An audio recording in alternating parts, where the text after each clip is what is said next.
Selecting brushes can be overwhelming for a lot of different reasons. There's so many choices, so many different price ranges. So what I'm going to do is share some of my favorites and why.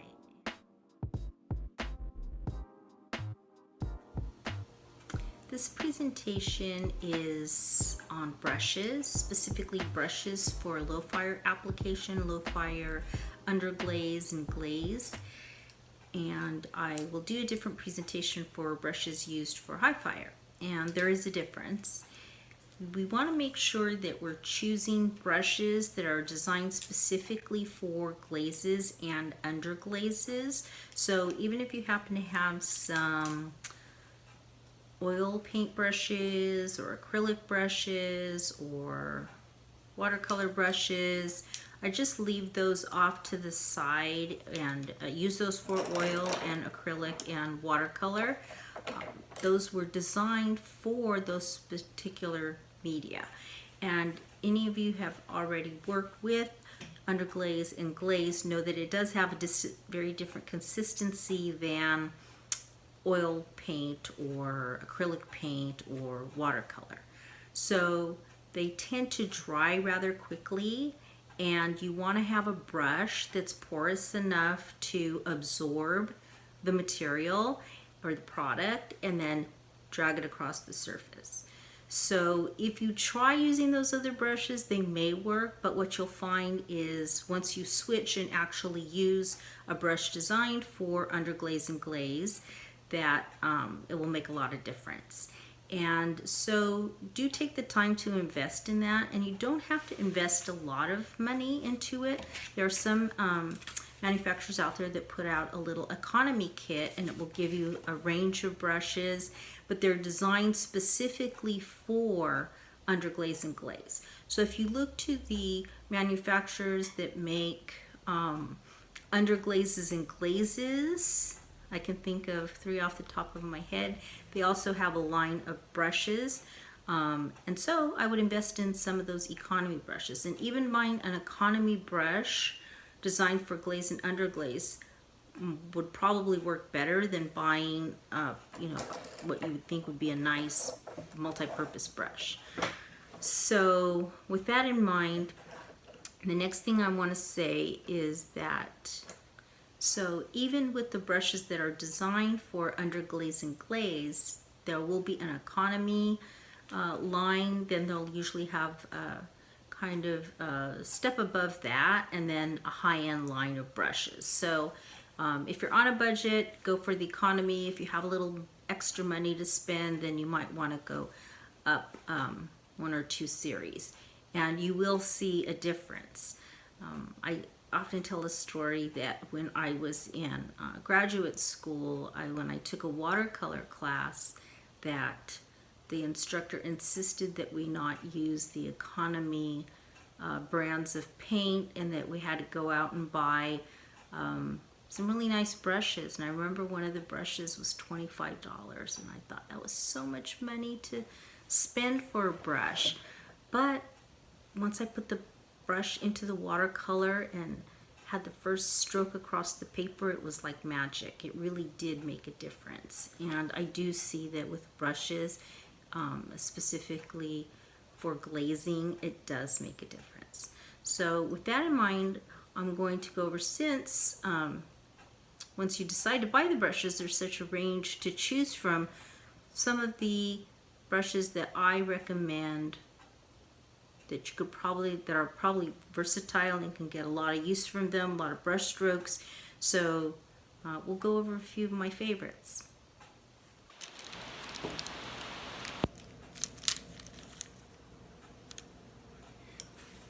For large areas of application of glaze, you'll want to have a fan brush or mop brush. And fan brushes come in different sizes, and then they also come with different type of brush bristles. So this particular fan brush is one of my favorites. It's really soft, absorbs a lot of the glaze, and glides over the surface nicely. this one I would use, it has a stiffer bristle, and I use this more for decorative technique.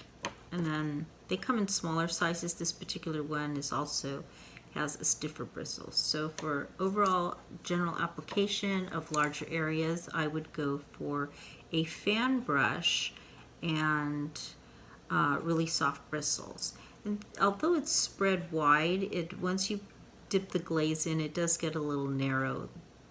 So nice brush to have. Another brush I like to use for overall glaze application is a mop brush. It comes in a smaller size and a larger size, and it isn't as soft as the mop brush, but it really does do a good job of taking the glaze and applying it over the surface nicely. And I had a larger version of this, but it seems to have disappeared. Next, a good versatile brush to have would be a round brush, and those also come in different sizes.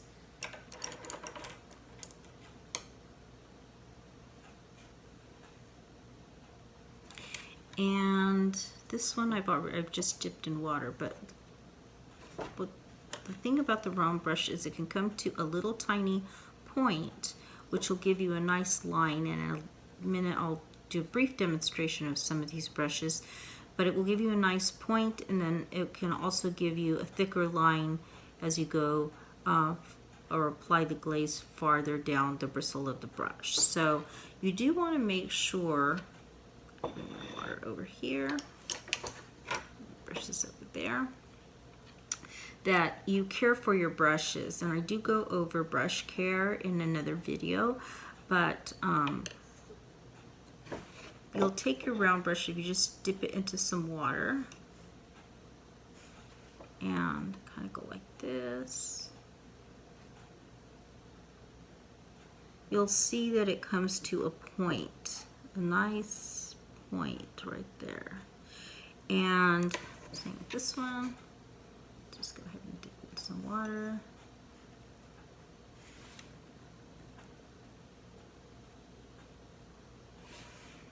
And it comes to a point.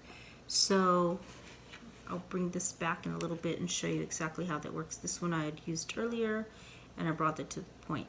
So at the end of the session, when you've used your brush, you want to make sure that you clean your brush. Again, I'll go into cleaning brushes in another video. And you're going to want to bring it back to a point and make sure you store it correctly.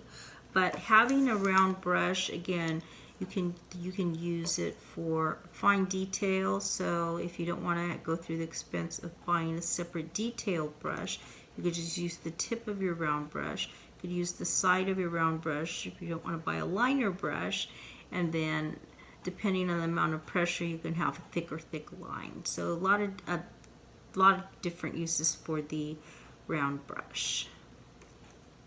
So that one also comes in different sizes, but even if you choose a larger one, instead of getting a lot of smaller ones, if you use a larger one, know that you can always bring that tip to a point and have that fine line. So you may not necessarily need to have some smaller liner brushes, knowing that it has that ability to give you a small, tiny little line or detail, and then become wider with the more pressure you put onto the brush. So, and once again, I'll go over in a separate video brush care and then also brush application. This is just a discussion of the different brushes. So another brush that I would recommend having is a flat brush. And here again, we have them in different sizes. And the flat brush can also be used in different ways. It can apply large areas of glaze similar to the mop brush and the fan brush, but it can also be used to give you a straight line, and I'll go over that in a demonstration, and then a ribbon effect and some other box effects, or if you wanted to paint little squares or straight lines or a border. Again, there's several ways you could use this flat brush. So here's a smaller version of the flat brush.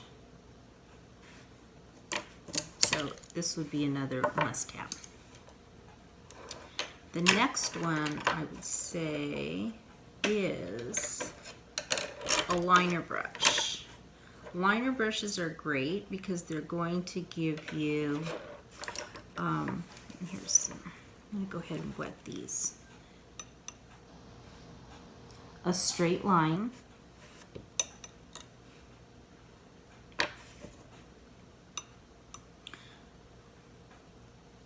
So if you're doing borders or stripes, or covering a large area, that will give you a really really nice line. Like I said, I'll go over these in a second on how to use them briefly, and then in another video in more ways you can use those brushes. And then, so those are the basics. There are two other brushes that I'm briefly going to mention, but I wouldn't necessarily put them on my must-have list. And that would be an angle brush. So it's kind of like the flat brush, only as you can see, it kind of is cut in an angle there. And then the filbert brush, which is similar, it's also a flat brush, but it has a round, it has a round shape to it. So it's flat and round. And when we get to brush strokes, the round brush can do many of the brush strokes that the filbert brush can do, so maybe you really don't need to have a filbert. It is nice to have, but it's, again, it's not on my must-haves. Same thing with the angle brush. So I think we'll go back to the basics that I do recommend that you have, and then if you wanted to have a little extra cash and you wanted to get a couple of others, then you could go ahead and get these flat brushes or filbert brush. But again, if you're going to get more brushes, then you might think of getting the different sizes in the brushes that I recommend. So once again, and I'll just choose one size of each one. You want to have a mop brush, a round brush, a flat brush, and a liner brush.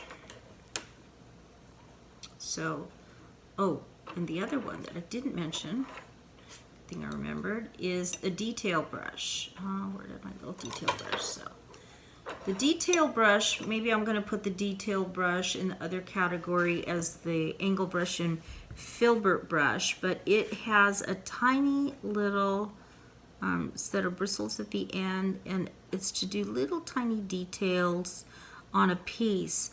But once again, you could always use the tip of your round brush or the tip of your liner brush to can also function in the same way the detail brush would. So I'm going to put, these are the must-haves, a mop, oh, my other favorite.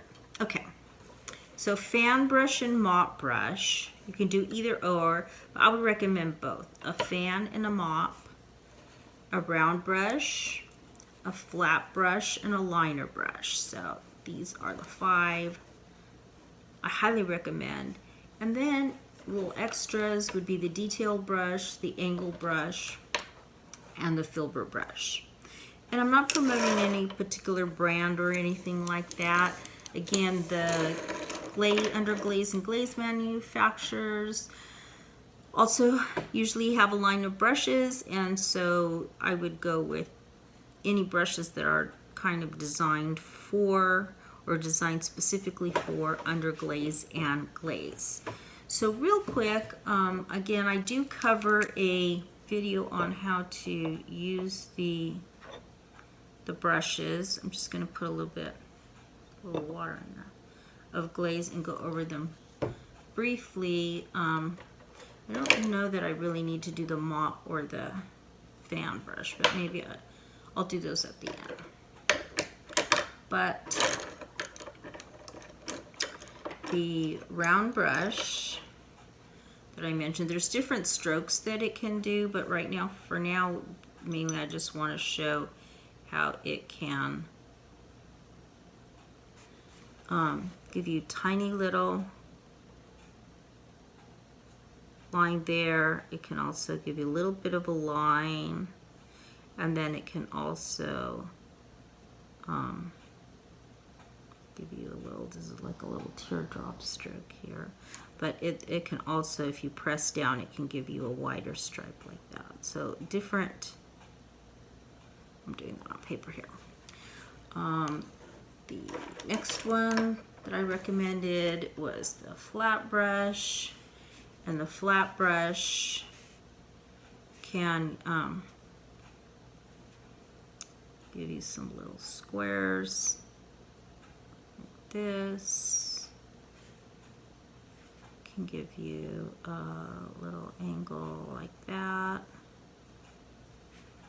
Like I said, I'll go into that with the, let me come back over here like that. And it can also give you a straight line. So that's something to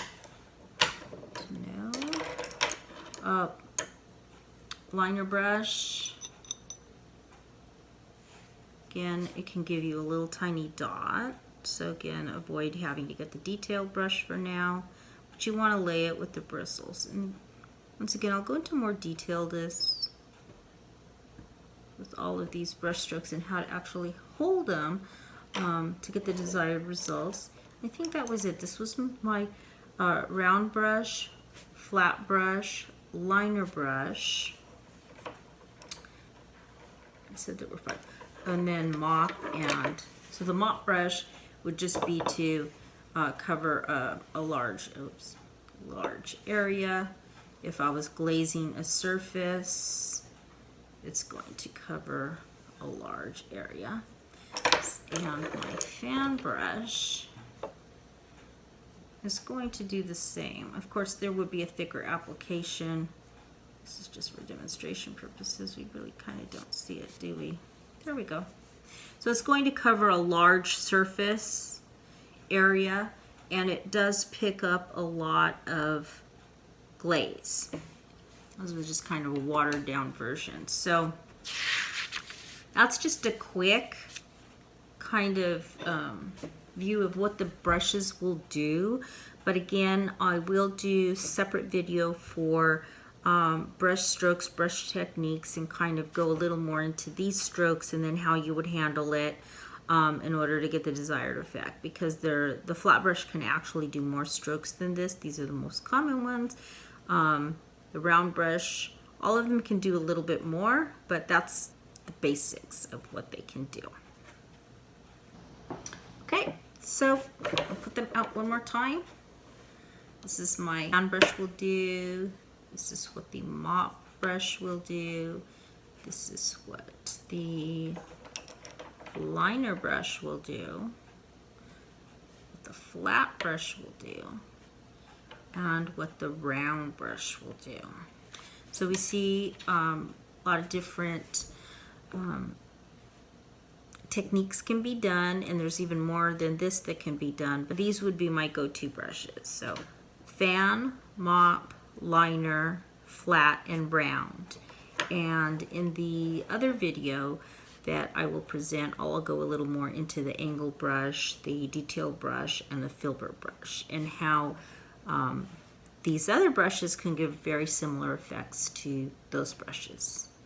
So this will give you a good start for glazing and underglazing. And again, I can't emphasize how much or how important it is to actually get a brush that is designed for underglaze and glaze.